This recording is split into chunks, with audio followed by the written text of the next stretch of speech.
வாங்கங்க, நம்ம தேங்காய் பாலில் கனவா வடை தாங்க செய்ய போகிறோம்.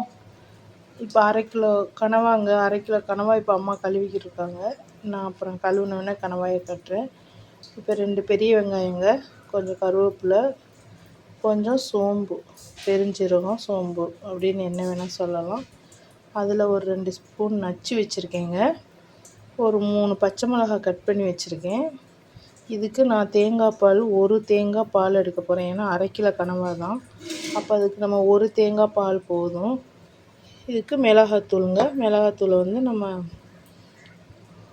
நம்ம போடும்போது எவ்வளோ வேணும்னு நம்ம பார்த்து போட்டுக்கிறோங்க. கொஞ்சம் மஞ்சத்தூளுங்க, உப்புங்க. இதெல்லாம் நம்ம இந்த தேங்காய் பால் கனவா வடைக்கு இதெல்லாம் தாங்க நம்ம சேர்க்குற பொருள். இப்போ கனவா கழுவிட்டு வந்தோடனே உங்களுக்கு இதை எப்படி செய்யலாம்னு பார்க்கலாங்க. நான் ஒரு 1 லிட்டர் தண்ணி அளவு ஊற்றி நான் 3 டைம் அதை தேங்காயை அடித்து நான் பால் எடுத்து வச்சுருக்கேன். ஆனால் தலைப்பால் பால்னு தனியாக எடுக்கக்கூடாது, ஒரே பாலாக தாங்க எடுத்து வச்சுக்கிறணும். இப்போ நான் ஒரே பாலாக ஒரு தேங்காயை ஒரு 1 லிட்டர் தண்ணியில் எடுத்து வச்சுருக்கேன். பாருங்கள், ஒரு அரை கிலோ கனவாங்க. இதை கழுவிட்டு வந்தாச்சு. இப்போ இதை அரைக்க போகிறோம் மிக்சியில். கொஞ்சம் கொஞ்சமாக தாங்க அரைக்கணும், இல்லைன்னா அந்த மிக்சிக்குள்ளே சிக்கிக்கிட்டு அரைப்படாது. அதனால் நம்ம இப்போ கொஞ்சம் கொஞ்சமாக அரைச்சி பாத்திரத்தில் வச்சுக்க போகிறோம்.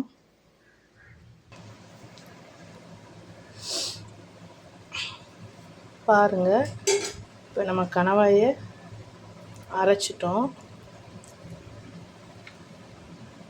இதில் இப்போ வெங்காயத்தை போட போகிறோம். வெங்காயம், பச்சை மிளகாய், கருவேப்பிலை, பச்சை மிளகாய், இதெல்லாம் நமக்கு தேவையான அளவு நம்ம போட்டுக்கலாங்க. எவ்வளோனாலும் நம்ம அதிகமோ கம்மியோ நமக்கு நம்மளோட இஷ்டம் தாங்க. சோம்பு போடுறோம். இப்போ இதுக்கெல்லாம் நம்ம ஒரு அளவுலாம் கிடையாதுங்க. நம்ம இஷ்டப்படி நமக்கு வெங்காயம் நிறைய வேணும்னா வெங்காயம் நிறையா போட்டுக்கலாம், கம்மியாக வேணும்னா கம்மியாக போட்டுக்கலாம். நம்மளுக்கு சாப்பிட என்ன பிடிக்குதோ அந்த மாதிரி செஞ்சுக்கலாங்க. பாருங்கள், மிளகாத்தூள் இதுவும் அப்படி தான். காரம் நம்ம நல்லா பிசைஞ்சிக்கிட்டு காரத்தை நம்ம வாயில் வச்சு பார்த்துக்கிட்டு நம்மளுக்கு எவ்வளோ வேணுமோ அவ்வளோ போட்டுக்கலாங்க. கொஞ்சம் மஞ்சத்தூள்,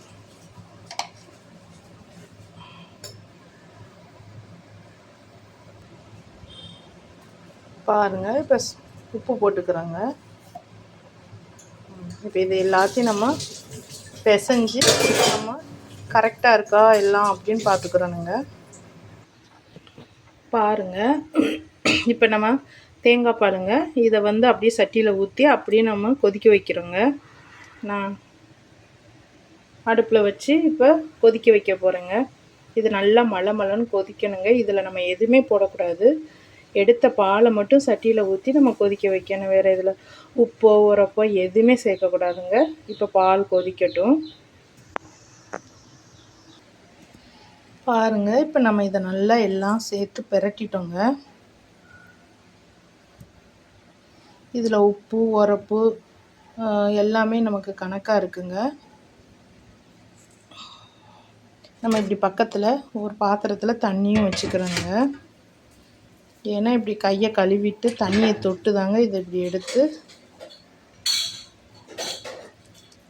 இந்த மாதிரி நம்ம பால் கொதித்தவொடனே இதில் போடணுங்க.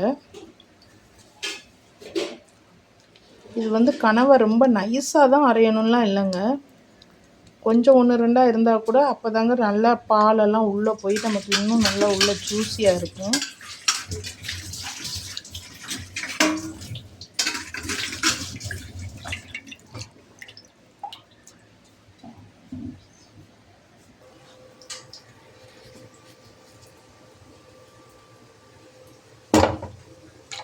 பாருங்கள், பால் நல்லா கொதிச்சிருச்சு. இப்படி பால் கொதிக்கும்போது நல்லா கொதிக்கும்போது தாங்க போடணும், இல்லைன்னா இது வந்து நமக்கு உடஞ்சிரும்.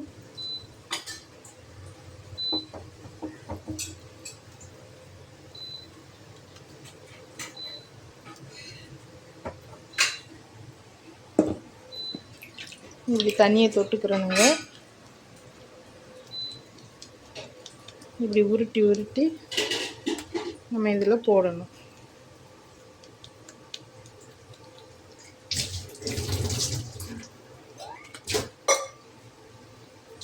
அது உடஞ்சிரும். கொஞ்ச நேரம் அப்படியே அந்த பாலில் வேக விட்டுறணும்.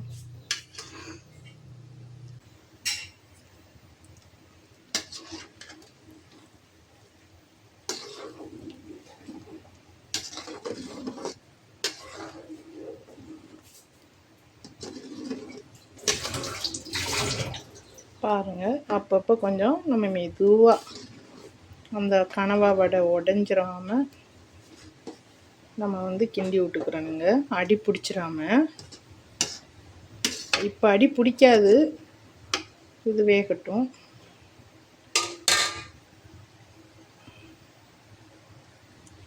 இதை கனவா வடைன்னு சொல்லலாம், கனவா கோலா உருண்டைன்னு சொல்லலாங்க.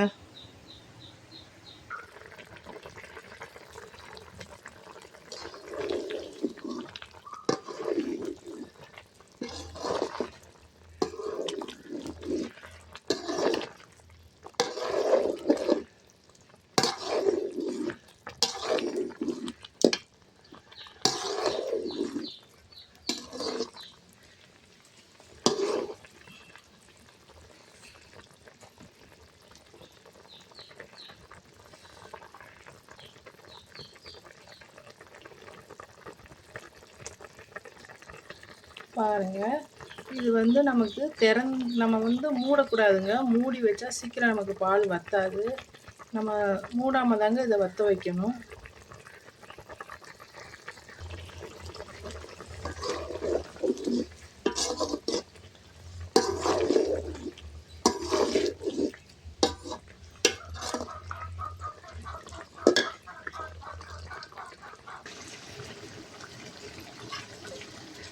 பாருங்க,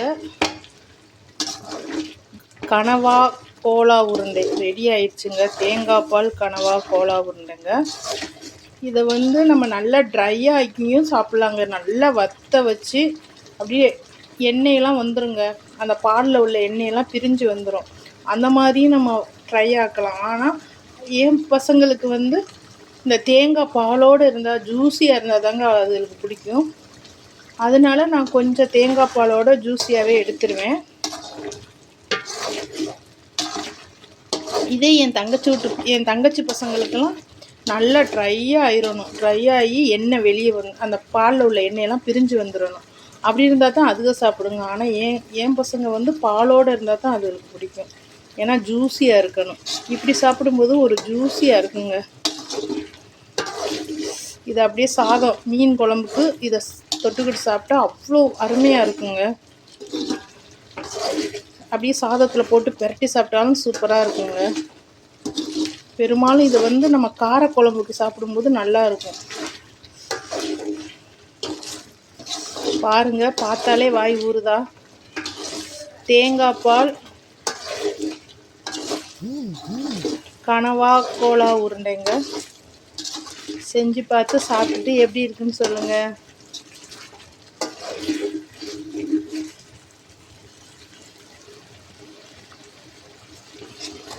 பாருங்கள், நம்ம இதோட இறக்கிடலாங்க.